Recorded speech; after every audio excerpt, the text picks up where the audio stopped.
What makes Datsun 1600s such great rally cars? What's good about them, what's great, and what's not so great? Datos are magic to drive because of their agility, their adjustability, and their predictability. Before we start, quick plug for today's sponsor. Baton Cars is doing an introductory offer where you can have your car reviewed and driven, test driven, and video produced, and this is heavily discounted for the first 2 customers. Please like and subscribe and follow us on Facebook. So what's great about the Datsun 1600 as a rally car? Now, I would argue that the greatest thing about these cars is how adjustable they are. And the adjustability comes from the fact that you can chuck it into a corner and just use the throttle to steer the car completely the whole way through the corner. Now, why is this car especially more easy than other cars to slide and adjust mid-corner on the throttle? And the answer to that is the rear toe change. So we're up the back of the car, and you can see the rear suspension here. So the Datos have a really unique suspension design.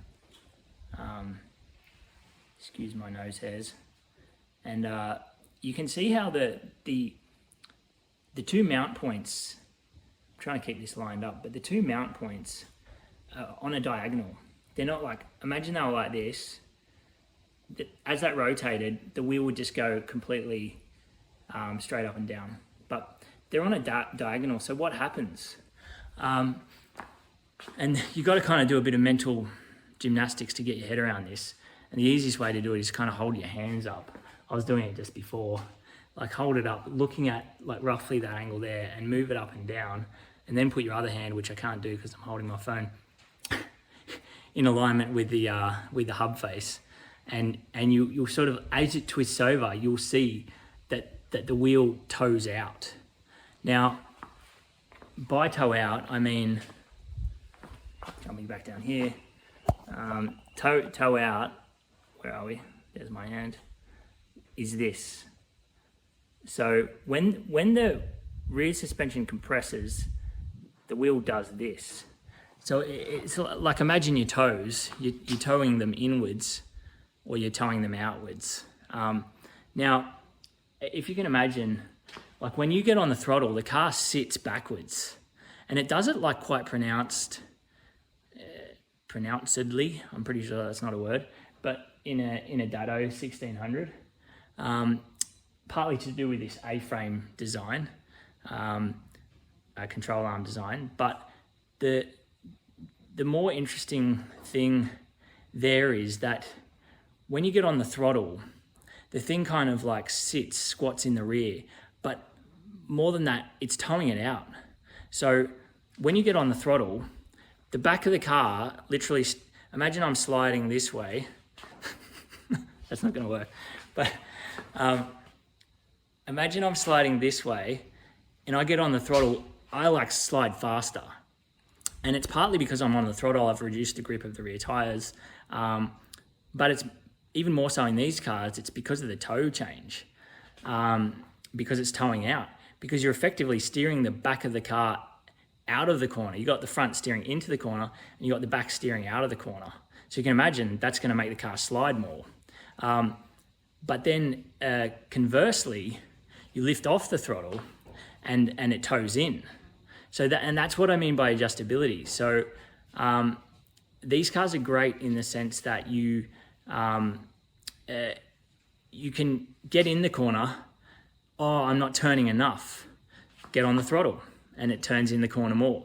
Oh, I'm spinning out, lift off, and the thing kind of gathers itself back up and sorts itself out, and then you're back to balancing it, and you're sliding through the corner. Happy days.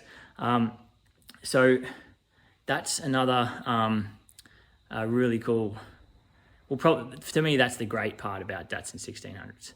And you compare that with, say, like a Ford Escort, an amazing rally car from a similar era. It had the live axle rear end, so didn't have that effect. Now,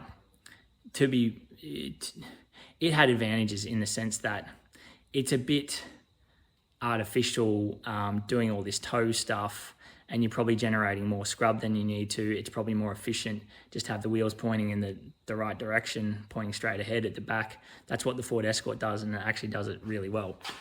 Arguably better than the Datsun 1600. But in Australia, these cars were just super popular because they're just so adjustable mid-corner. What's not so great about the Datsun 1600?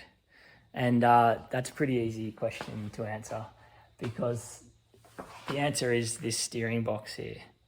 So I spoke about the Escort, and the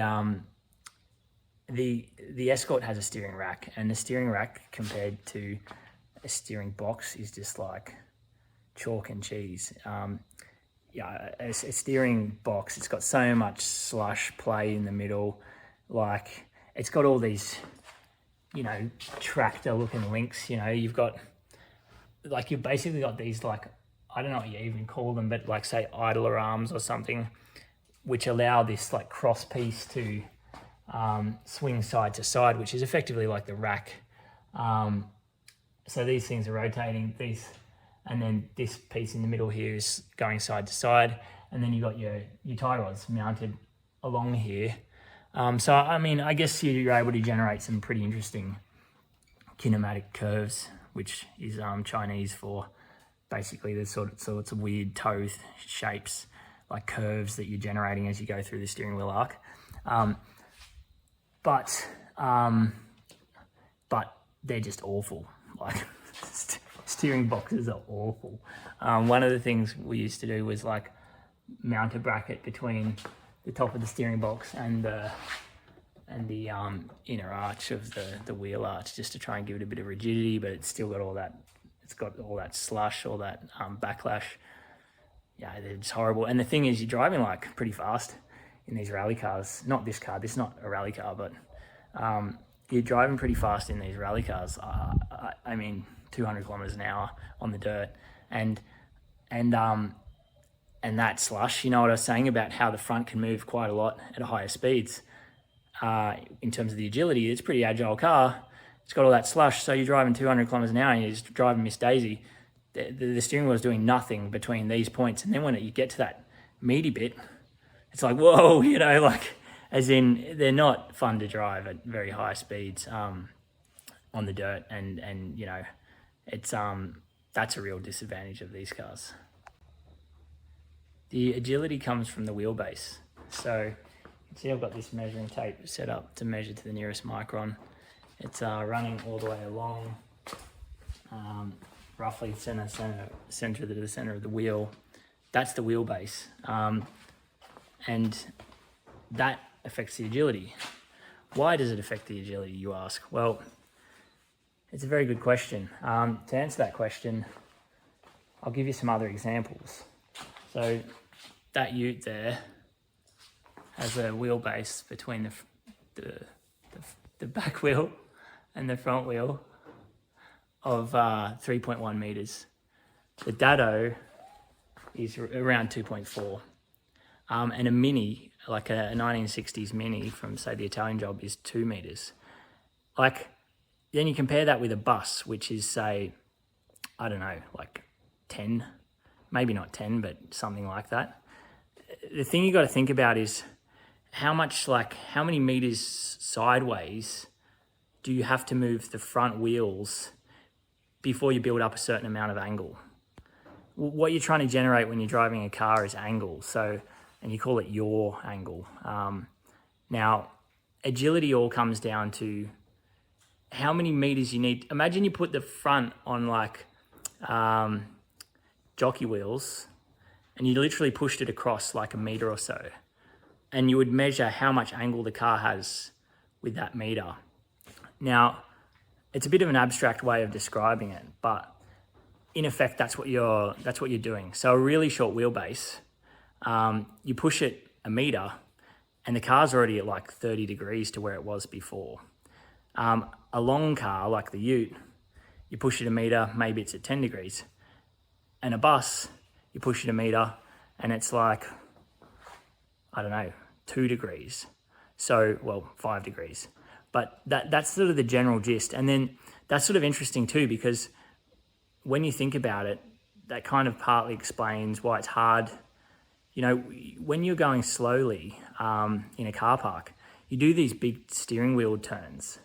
So like, but if you do that 100 kilometers an hour, that's pretty scary. Like imagine turning your steering wheel upside down 100 kilometers an hour. And then you do it at 300 kilometers an hour, which I've done, then it's even scarier. And why is that? It's because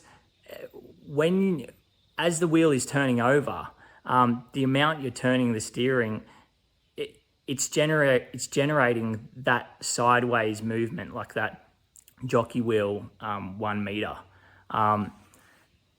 It's an abstract way of describing it, but I hope you're sort of getting what I mean, because when the wheel's spinning so fast, 300 kilometers an hour, just the tiniest steering wheel movement is going to very quickly move the front of the car 1 meter across the lane.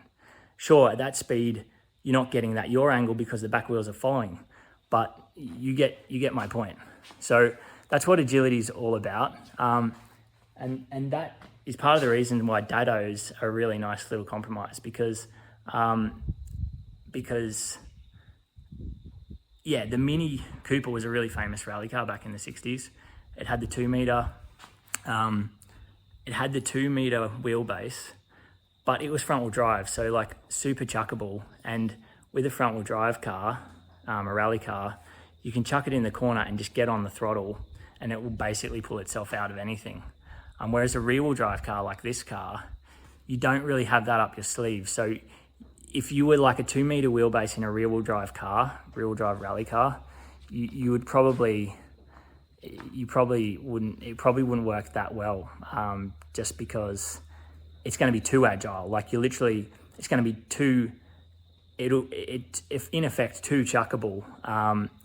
It's getting too much rotation with too small of an adjustment, and you're you don't have the get out of jail free card of tramping the throttle in a front wheel drive in a rear wheel drive car. So getting a little complex there, but the crux of it is it's a pretty nice balance.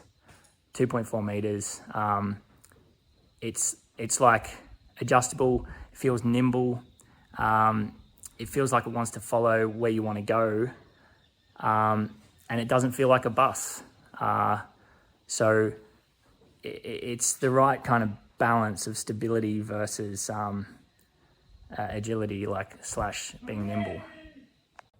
So a very good point raised by my chief assistant, my auntie Roz,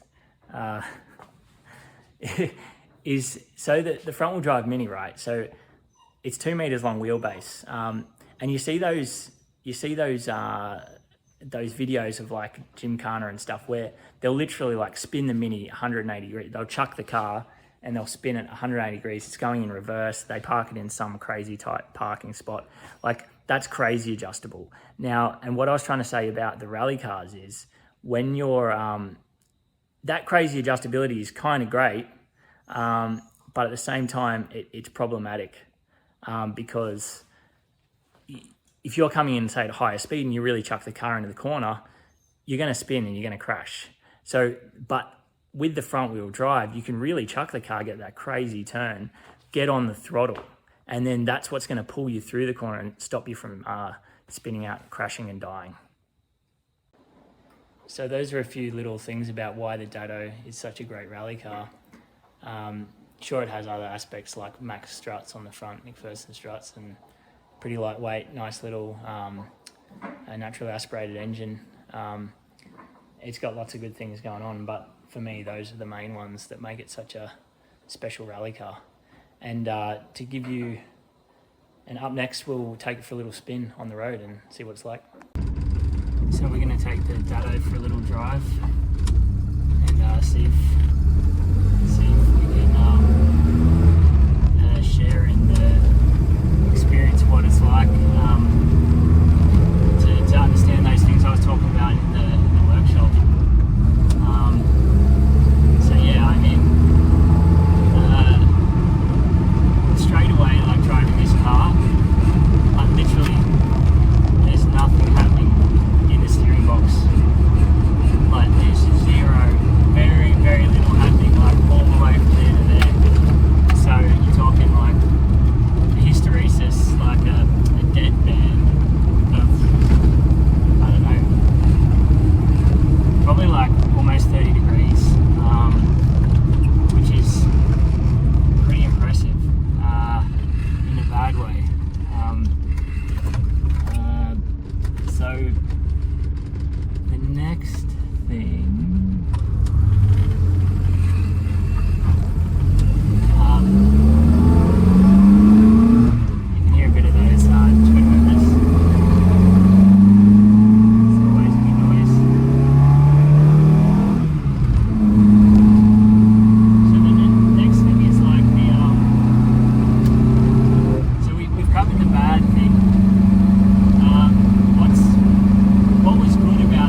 Datsun 1600 engine bay has got to be